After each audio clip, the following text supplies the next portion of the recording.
Welcome back, everyone, to another Kaiserreich China progress report thing.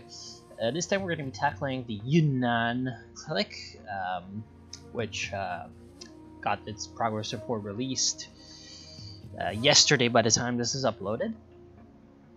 And it's very interesting. So, let's get right into it. And here, let's actually start by looking at the map. This is the Yunnan Clique. And this is going to be very confusing, I think, because this is a very obscure place, okay? It's in the middle of Asia. This place has about...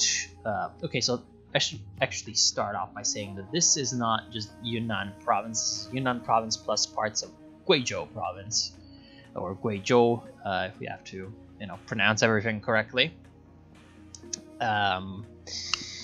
And Yunnan province itself is one of the most remote and frontierish places in China. It only has, at this point in history, about half the population is actually Han Chinese, and its terrain is mountainous as hell, as you can probably see. What this means is that this place is very fragmented, all right, and it's also isolated. There's all sorts of indigenous ethnicities in this area of the world. There's tribes scattered about everywhere. The frontier border with the rest of the world of this place was never really clearly demarcated, because China, in its imperial stage, had a very different conception of what a border was from Western powers, or what kind of developed with the national state, right? So with the nation state, you have the feudal type of border where sort of everything is kind of sorta demarcated, and it really only matters who can actually enforce a claim to a place, or who has, personal connections there or something like that. Really gives way to, we have this map, we put a flag on one side, a flag on the other side, maybe we use a mountaintop or a river to demark that. That's a border, right? And that's, separating one state from the other. In the Chinese view of the world, borders weren't really a thing, because the emperor technically was the emperor of the entire mortal realm, what the Chinese called Tianxia, under heaven, right? All under heaven. And so the difference between the imperial state itself and everyone else was just the level of submission to the emperor that those other states had. So, for example, something like Burma or Vietnam was pretty much the next step down in the ladder. Well, except Korea, which was a very special case. But, except for literal Chinese-controlled land in Korea, this zone of territory was pretty much considered to be basically China. Just, not as... They just didn't realize it yet. It's basically how they felt about it. Same for Tibet, actually. For most of Chinese history, Tibet was not directly controlled by China, but it was a tributary, or at times a rival which invaded. But that's a whole other story. We're not going to talk about that. And Burma itself actually fought a lot of wars with China, especially during the Qing Empire period, especially Emperor Qianlong, who was considered to be, one of the Qing dynasty's greatest emperors. However, he bungled a lot of invasions of Burma and pretty much destroyed the Qing military in the process. Anyway, this long introduction aside, this place is a backwater, but it is catapulted into national prominence, as we will see. So, let me premise by saying that this is all very, very good, what's been made with the focus tree and stuff like that. We're gonna see soon.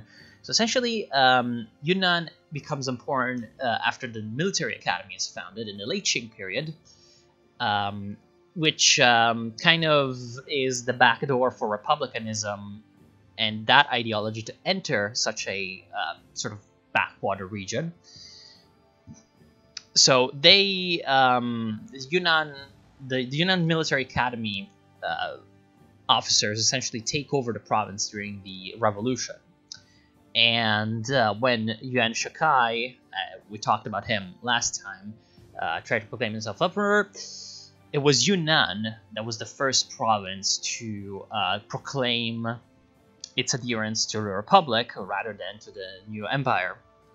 And it formed the so-called National Protection Army, or Huguojun, and it started a National Protection War.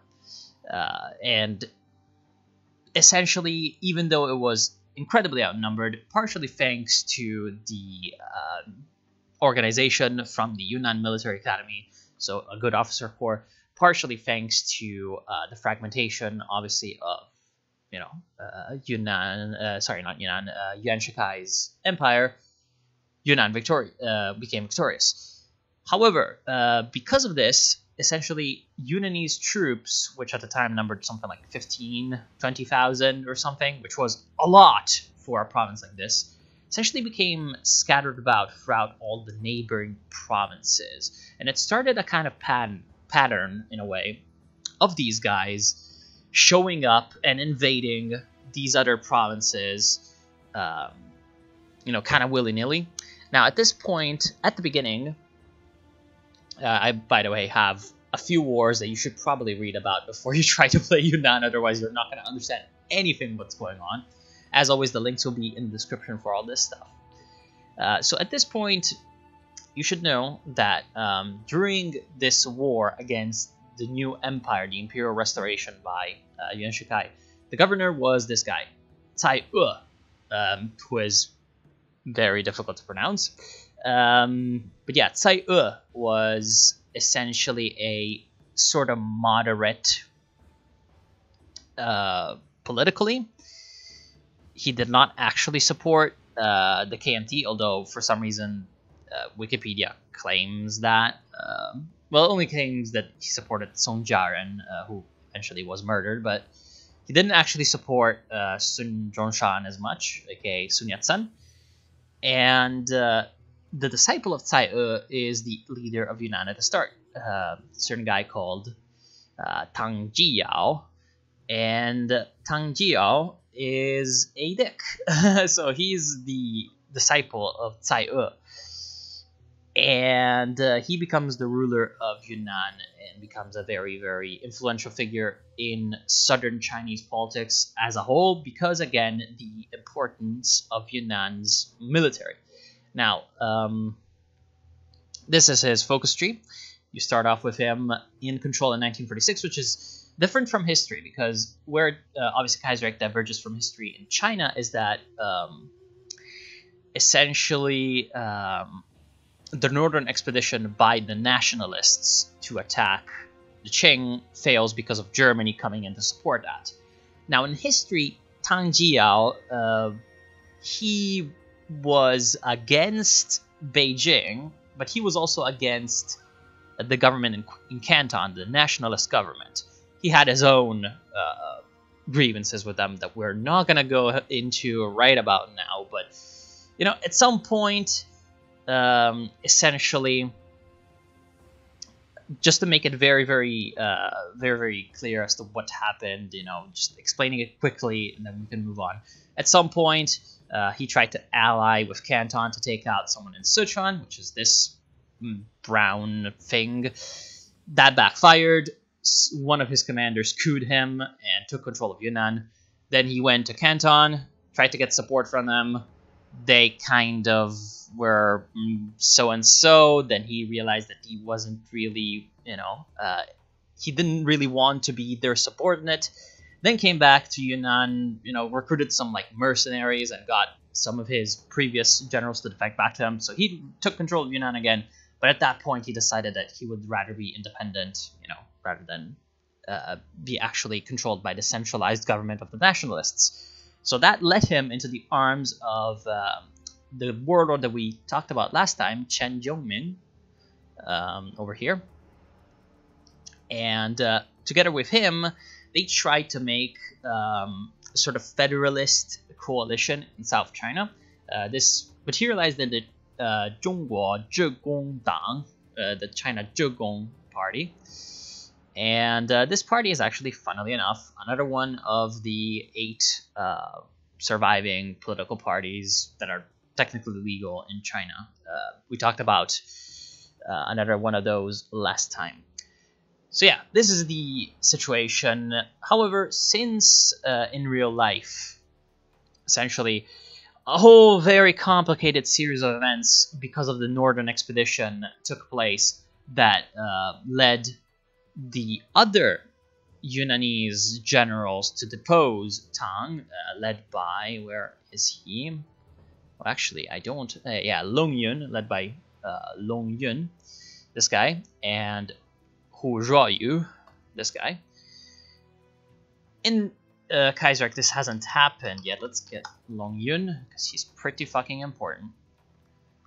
In Kaiserreich, this hasn't happened yet.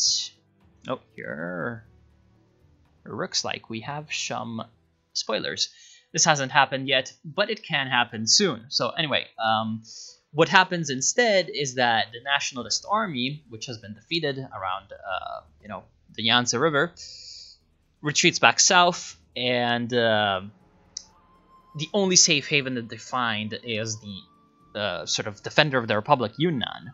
Now, Tang himself is a Republican, but he's also a survivalist. So he submits to the Qing formally, while also taking in the Republican army as a sort of, extra protection, in a way, for Yunnan's autonomy and for his own power against the Qing. So this is the situation at the start. Of course, the problem with that is... actually, do I not have...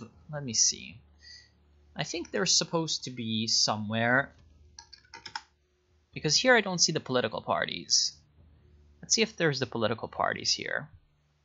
Yeah, we see the political parties here. Very, very good. So you see also the national spirits. You do have some problems, such as, Tang Jiao isn't exactly the most beloved person, because he's, I don't know, kind of an expansionist, kind of a megalomaniac in a way. And there's a few other things that we're going to have to talk about from the national spirits that are very interesting. So essentially, over here, you see that the NRA is represented as the Conservative Party, because this is kind of like the right wing of the nationalist, and this is the National Revolutionary Army. Then the other factions, we have the New Guanxi Clique, which is... Oh, did I say Guizhou? Probably meant... No, sorry, never mind. The New Guanxi Clique, who was the faction that was expelled from the province that would be around where the L is in the yellow country there, the League of Eight Provinces. That's Guanxi and... Guanxi and... yeah, whatever, it's very complicated, we're not going to get into explaining that. So, yeah, by 1936, Tang Jiao has lost most of his authority over the clique. His despotism and favoritism over his incompetent brother Tang Jiu, who in real life was like the commander of his bodyguards or something, alienates many lieutenants, including Lo Yun, while the submission to the Qing undermines his prestige. The former NRA troops also resent his control, further limiting his potential allies in a province rife with factional unrest. Now, in real life, this was also kind of the case. So the Yunnan Clique, the way it functioned was that it was kind of a half-feudal state in a way.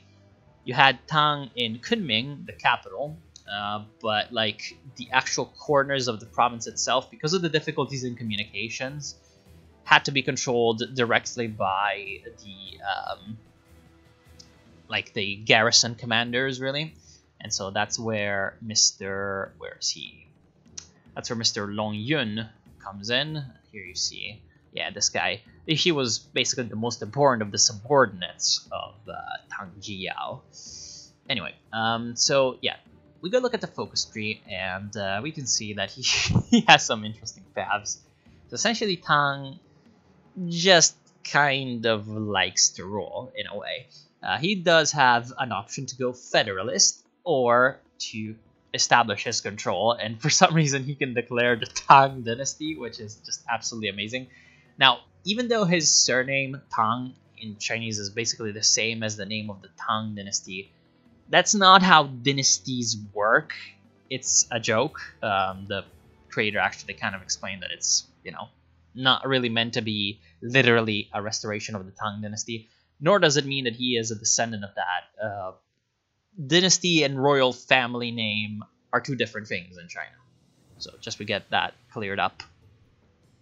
In case you do not know, the Tang dynasty is essentially kind of like China's golden age in like the 8th century.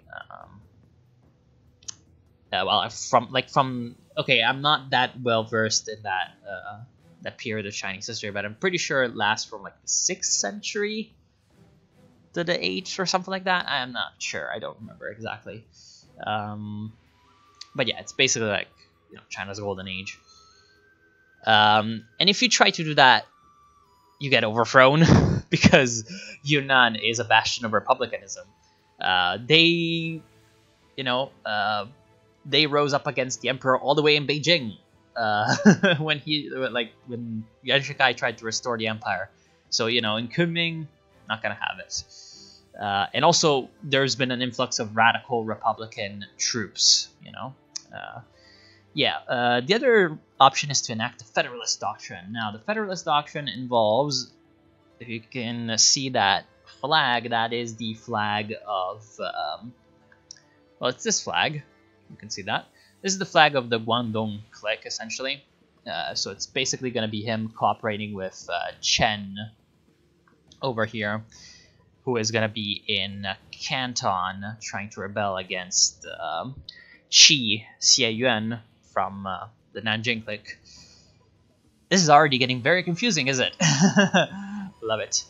Anyway, so the federalism is going to be interesting because you get at the end a focus called the Republic Reborn, which kind of tells me that, well, I mean, it's also implied down here in the comments from the developer that you're going to switch tag if you take control of the, you know, nationalist government.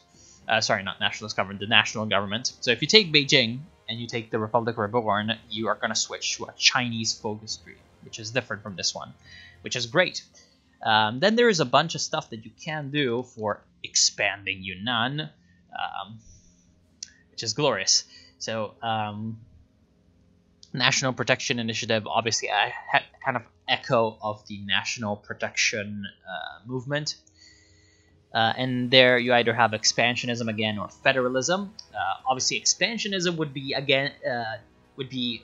like not compatible with federalism because, you know, federalism is all supposed to be about like the collaboration of the provinces instead of one of them trying to take over the other ones, which was historically one of the reasons why a lot of the nearby warlords just didn't really trust Tang Jiao all that much when he talked about federalism, because he came in and invaded pretty much all of his neighbors.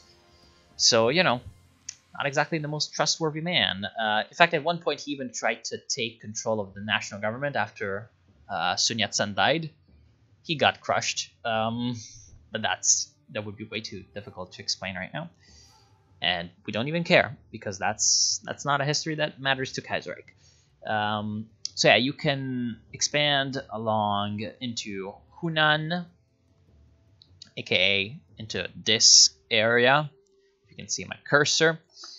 So directly to your east, you can come down and attack Burma, which is awesome because historically, later on in the 1930s, well, actually in the 1920s, there was a kind of border dispute between Yunnan and China as a whole, and Burma, which was at the time a British colony in real life.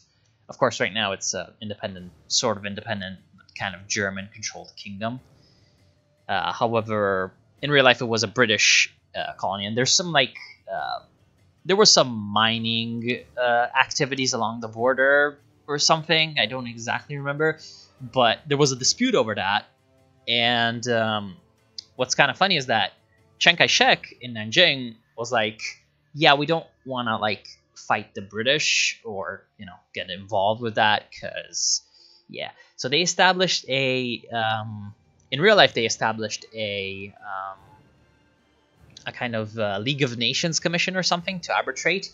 But the Yunnan provincial government was like, no, fuck that. And they, like, sent in a research team into the borderlands, which were at the time, again, controlled by a bunch of, like, random tribes, which are still in an insurgency against the Burmese state today, but that's, like, a weird stuff that we're not going to talk about.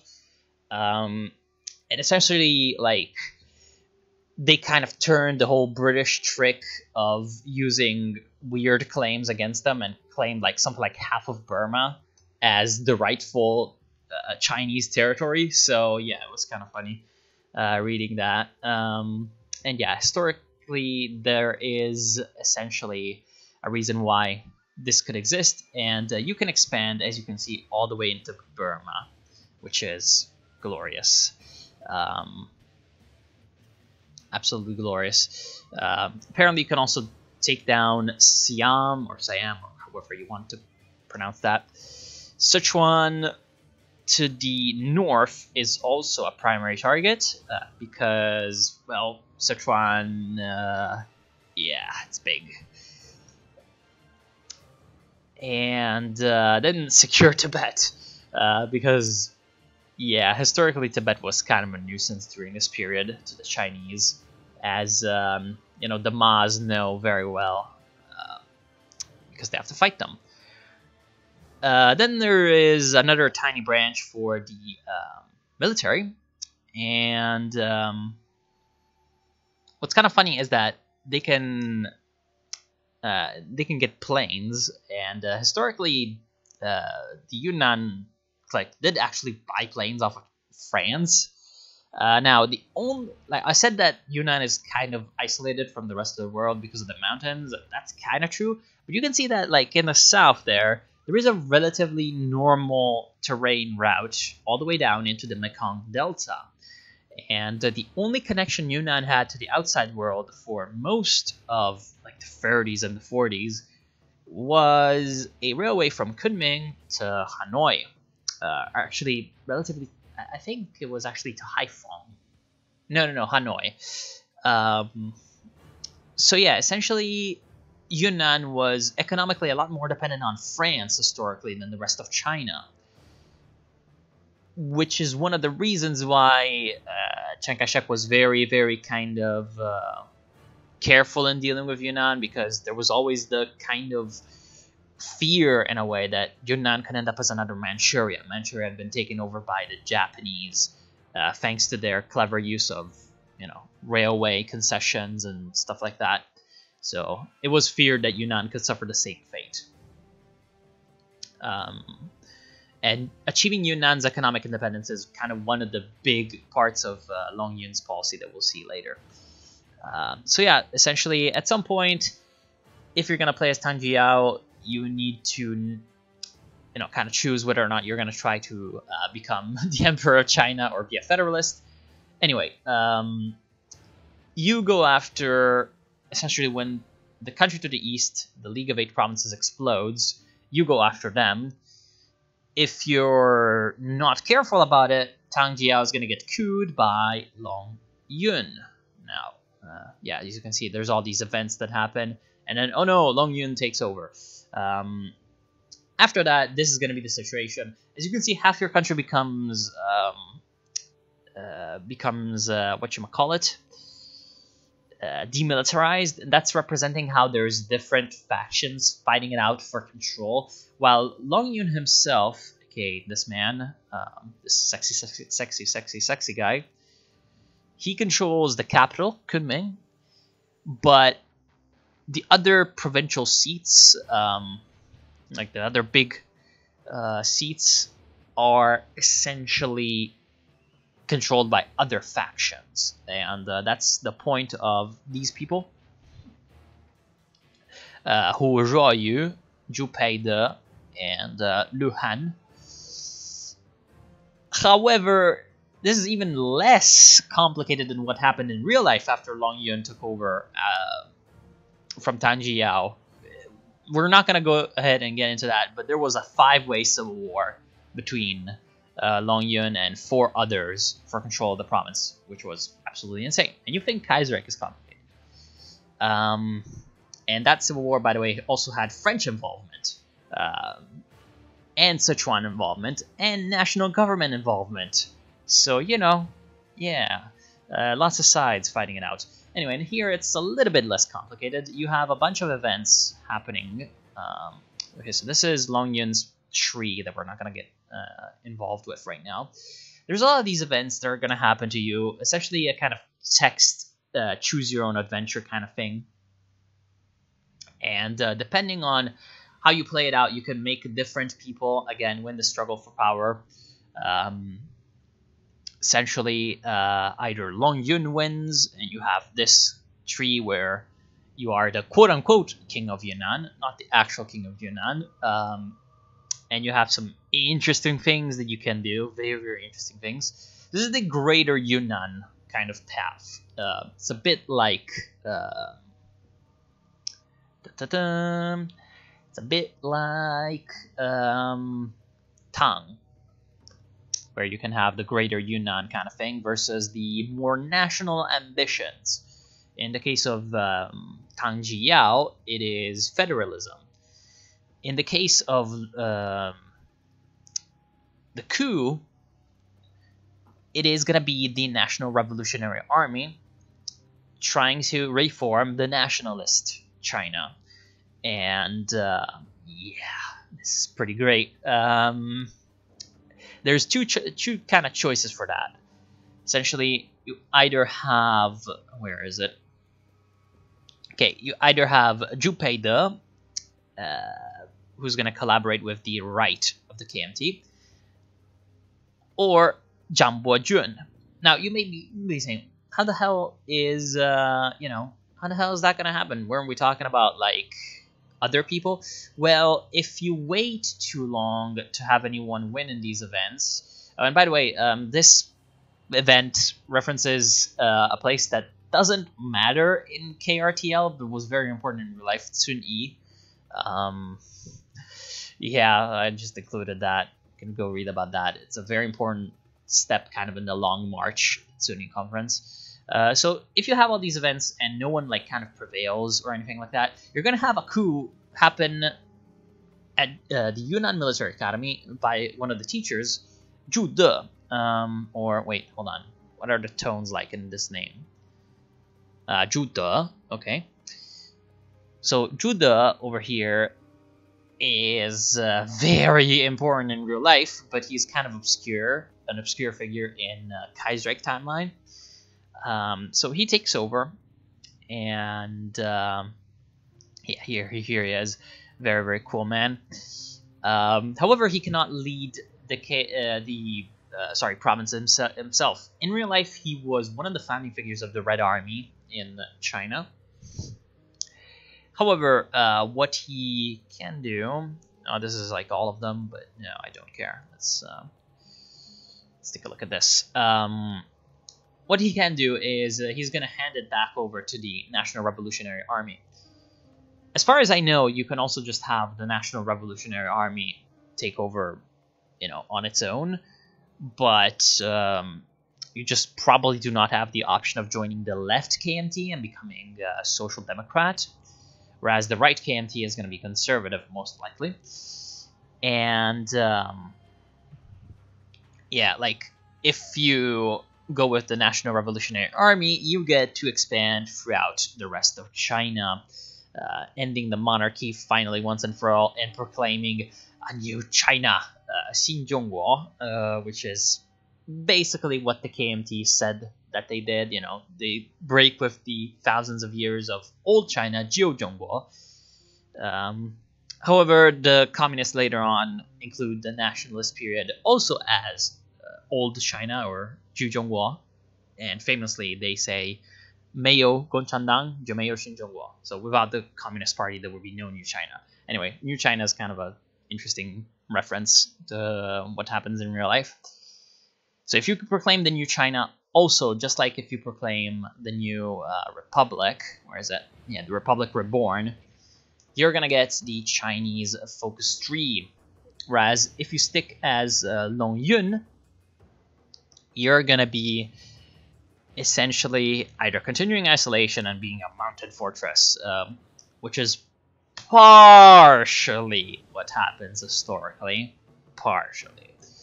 Or you can go expansionism, gear up for war, and attack a bunch of people. Now, interestingly enough, you can also, as Long Yun, it seems like... Oh, no, okay, no, you cannot. No, you cannot, okay. So that's not a thing that you can do. Right? Yeah, no, I don't think so. You can do so as Tama and KMT. Okay, never mind. So you cannot unite China as Long Yun. But maybe you can with an event or something. If in one way or another you end up actually taking over everything, you might, you know, get to switch anyway. But it's not content that's supposed to be in the focus tree. Anyway, you get to do your thing in Southeast Asia. Anyway, now one of the reasons why thematically it works with Long Yun is that he, like, ethnically is an E. Now let's bring up, I haven't, like, okay, let's bring it up. He is an E. Who are these people? They're not actually Chinese, they're also known as Lele, which is, well, interesting. So, like, these guys are just kind of spread out throughout Southeast Asia, as you can see. China has, you know, a few in a bunch of provinces. Vietnam, Thailand, and Laos, there's a few thousand of these people. And yeah, so essentially these E people, in real life, Long Yun was actually kind of discriminated because of that. Like, you know, sometimes whenever someone wanted to attack him, like, politically, they'd say, like, oh, he's not really even Chinese, you know, he's like half E. Just kind of saying, like, you know, he's a barbarian, like, what the hell. So yeah, you can embrace the Dian, it's called a Dian identity. I'm not sure why Dian, but, you know, it might be another name for the same thing. I don't know, whatever, I don't care. And yeah, I'm not sure what the Society of the Bamboo King is supposed to be, but yeah, essentially that's counterposed to the Sinitic dominance of the other thingamajig. And yeah, so, you know, you're kind of a little bit more connected with the sort of semi-tribal societies that are hanging around Southeast Asia. Now, there is another part where that comes into play, but it's in the build a new Yunnan focus. So yeah, anyway, so depending on what you decide to do, again, you're gonna be either if you want to keep Tangjiao, you might try to unite China with federalism, which is just not. You might try to make the new Tang Empire, which is not also. If you don't want to stay with Tangjiao, you're gonna either have Long Yun be the king of Southeast Asia, or you're gonna have either a right KMT, you know, comeback, Republican comeback, or a left KMT, Republican comeback, which is, you know, strong AF. And you have a bunch of generals to do that. Yeah, as you can see, you do have quite a few generals. Yeah, it's pretty nice. Now, of these, the most historically important, obviously outside of the ones that we already talked about, are Bai Chongxi. As you can see, he's got like a little shield there with a Gui character. That character is representing Guanxi province, because historically this guy was a part of the new Guanxi clique alongside another. Let's actually bring him up. So Bai Chongxi. Here we are. What a very, very, very sexy man. Along with his ally Li Zongren. And this guy is also important, and apparently he appears like with a few events and such and so forth, but he's not an actual general. which is unfortunate because he's also a baller, man. Other important people include, obviously, Zhu Peide. We already talked about him. He's the right KMT guy. Zhu De and Fan Shisheng, who in real life commanded Yunnanese forces that were scattered about in the south of China. Yeah, essentially, a few of these also have the Opium Addict perk, which is important because if we go back to here, we can see that there's the opium issue. Where is it?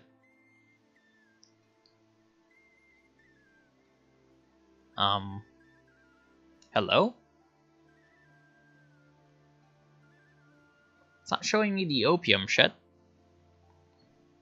Oh, okay, apparently it's the rule of Tangjiao that has the opium icon. But yeah, anyway, like, Yunnan was one of the biggest opium traders at the time, mostly because of Tangjiao, because the Republican government outlawed opium, but a few of the warlords started to use it, right? So what Tang Jiao kind of realized that he could do is kind of mask that he was still like letting the farmers cultivate it and tax it, and call the taxes like opium prohibition fines in the ledgers. So yeah, that's basically what he ends up doing, and he uses those like later on that money is used to purchase French weapons, and it's also used to sort of finance Yunnan's like first attempts at industrialization, which is hilarious. And we're gonna get to it in a bit, because yes, there's more. It's already like 30 minutes or something. Yeah, 36 minutes. There's more to talk about. Anyway, vastly oversized army, because you have even more people coming in from the National Revolutionary Army. And yeah, and then you have Yunnan's export economy and the German economic control over Guizhou's tin. Now, what the hell is this? Okay, so basically, outside of opium, the other big resource that Yunnan had at this moment in time economically was tin.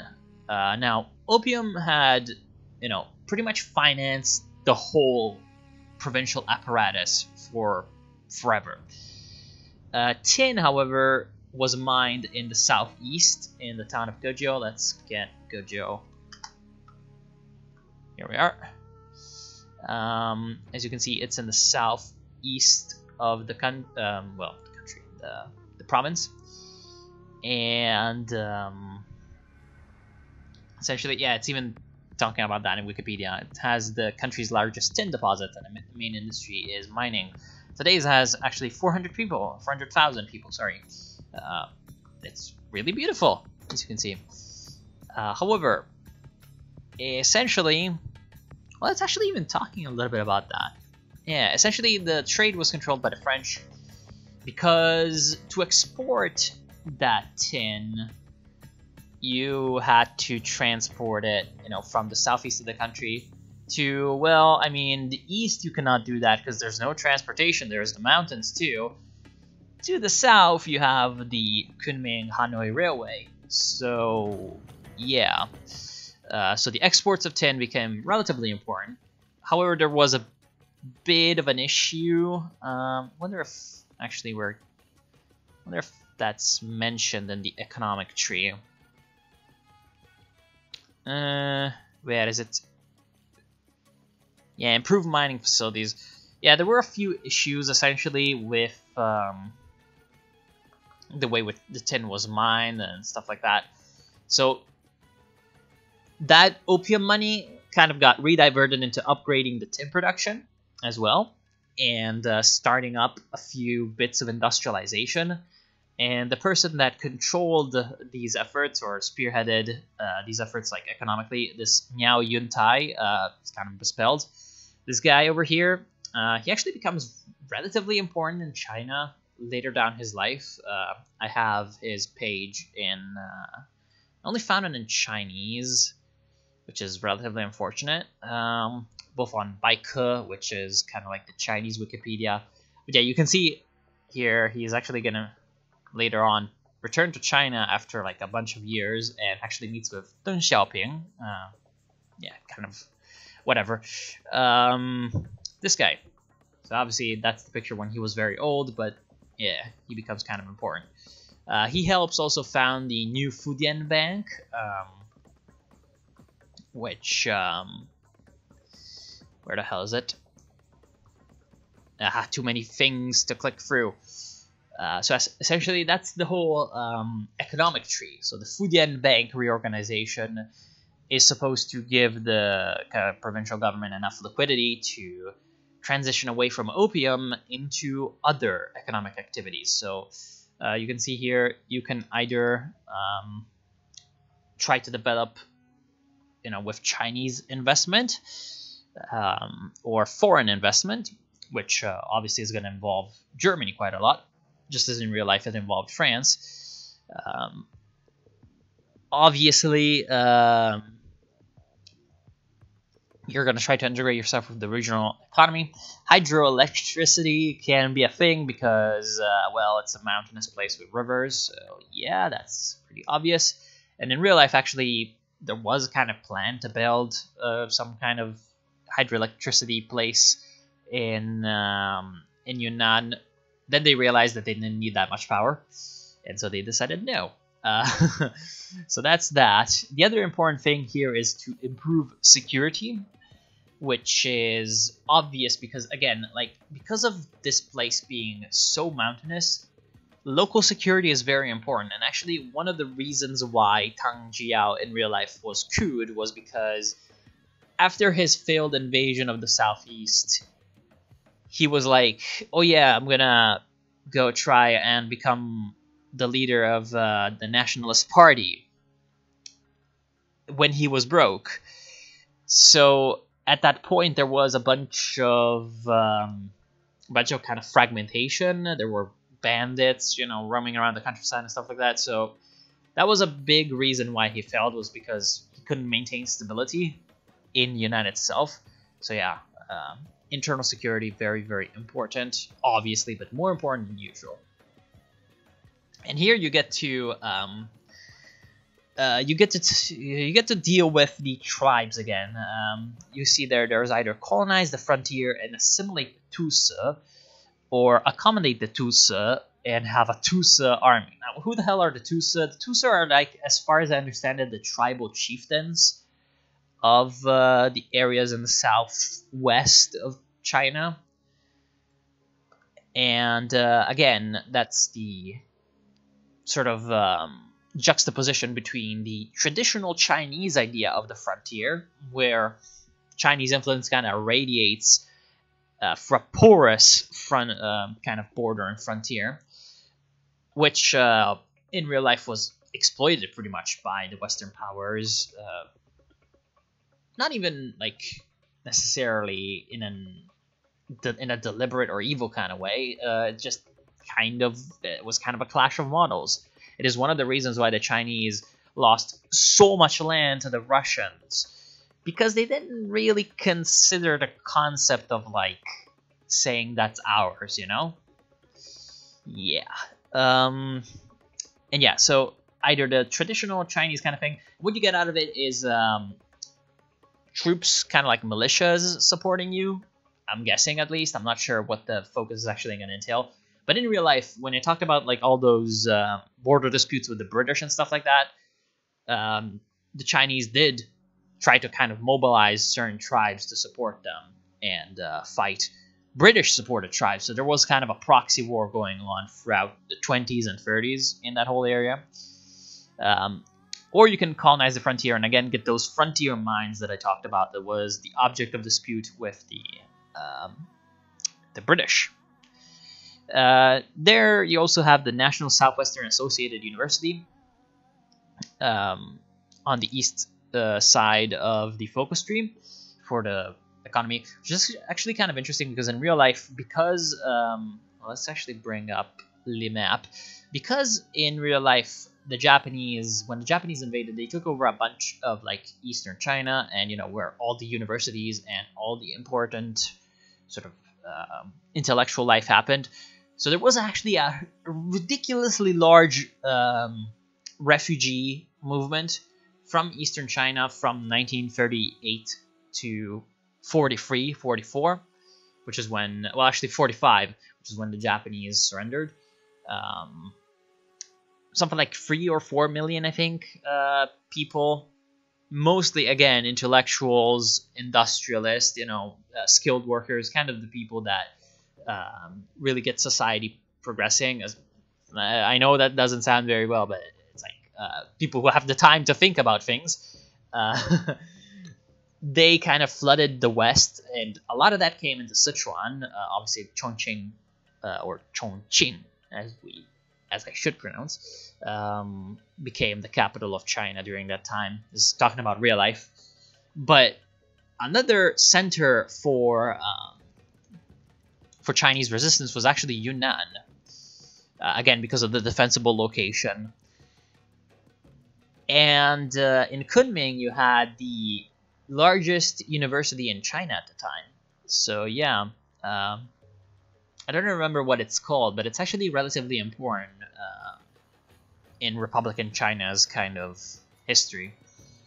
And actually, Yunnan at that point kind of became also a crossroads for American Lend-Lease stuff, but it's, again, that's real life. We do not want to talk about that. If you mess up, apparently, that's kind of funny. If you mess up, you can have all the tribals revolt against you, which is just absolutely hilarious. And again, one of the important things that you have to do is reorganize the Fujian Bank. Now, the Fujian Bank was the only kind of bank in the area.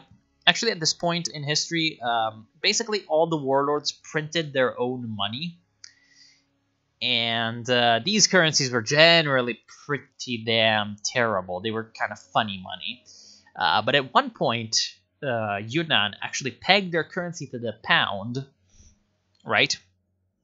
And pegged their currency to the pound, and then, like, through a bunch of financial magic that I do not understand, managed to get it like back on track and be a kind of, I don't know, relatively virtuous currency. And part of that was the sort of reorganization of the Fujian Bank. And what's kind of funny is that the Fujian Bank still exists. However, for some reason, it has a profile on Bloomberg, which is kind of funny. And Bloomberg fucked up and said that the bank was founded in 2007. Now, you can go into the website over here, the Fujian Bank, which I also found, and just easily go ahead and go Guanyu Fujian, so about Fujian. You can go ahead and check out the history page. It's talking about things from 1939, 1936, and then you can go ahead and click on the quick overview of Fujian, or whatever you want to translate this as, and it clearly states that it's founded in 1912. So Bloomberg fucked up, and I didn't. This is kind of hilarious. Yeah, they took like this, 2007 thing, it's talking about another stuff, as their as their foundation. I don't know why I found this so funny. It's just like so weird. Anyway, I want to thank you all for watching. That's the end of Yunnan. I've talked too much about this. And I know I said I was going to do Xinjiang. I think I said I was going to do Xinjiang, but obviously Yunnan came first. So yeah, thank you all for watching. Hope you enjoyed, and I'll see you soon.